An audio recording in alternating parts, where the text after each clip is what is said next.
Why does religion cause bloodshed? Why does religion cause bloodshed?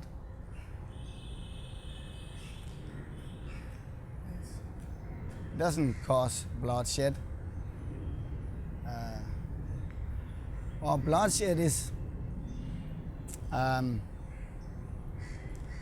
inevitable in this world. There's bloodshed everywhere. You just go to the animal kingdom. It is just a struggle for existence. It's an illusion to think that we can make this material world full of, devoid of blood. It is full of blood.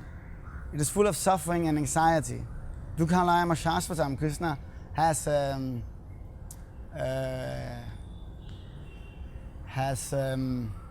defined this world as full of misery and full of suffering, full of misery and temporary.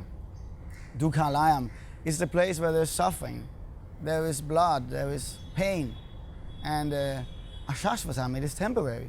Even though you will say, oh, let me tolerate the pain, but you will have to leave this place. You'll have to leave those that you care for.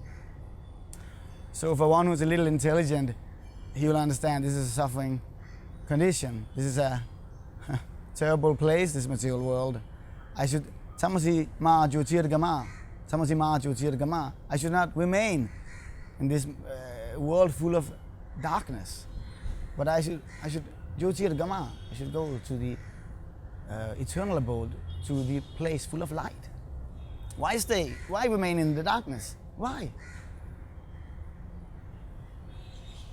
There is so much pain and suffering in this world, and religion, true religion, like this Krishna consciousness movement, we're teaching true religion. True religion reduces the pain and ultimately relieve you from all bloodshed, from all pain, because you can go to the ticket is there. It's free for everyone to take. One has to just take one has to make a little endeavor just to work for getting the ticket and to just jump on the train, jump on the pathway back home, back to Godhead. It's very easy. It's just to do it. If one is sincere, there's no difficulty.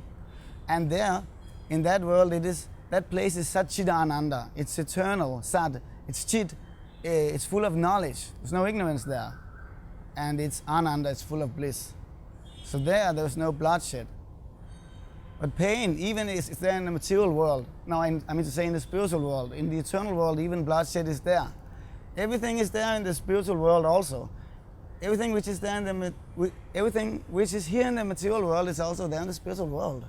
But everything here, it's a perverted reflection. So the pain in the material, in the spiritual world, it is not, even that is giving pleasure. But when we look at it, if we have to be a little more, if we have to deal with the subject a little more down to earth, then religion is causing less bloodshed.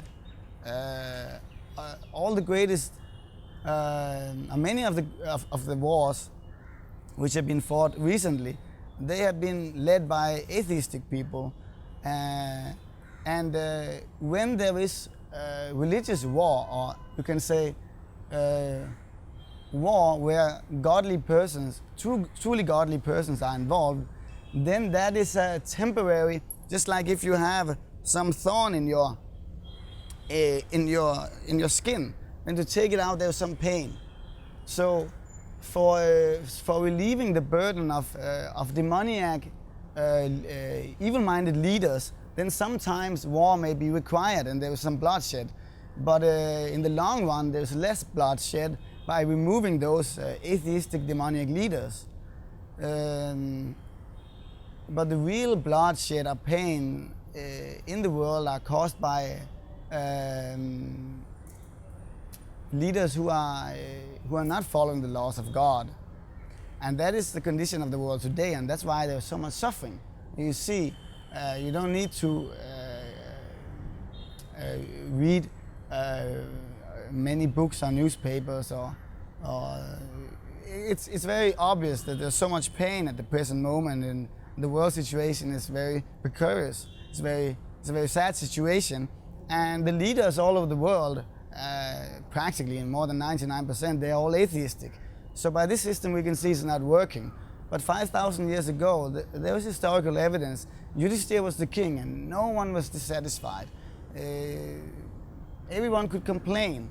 It was open for everyone, but there were no complaints practically, because everyone was happy under the rule of Yudhishthira Maharaj, and he was following the Vedic scriptures. He was following the spiritual masters, saintly persons. He was a godly king, and therefore no one was suffering.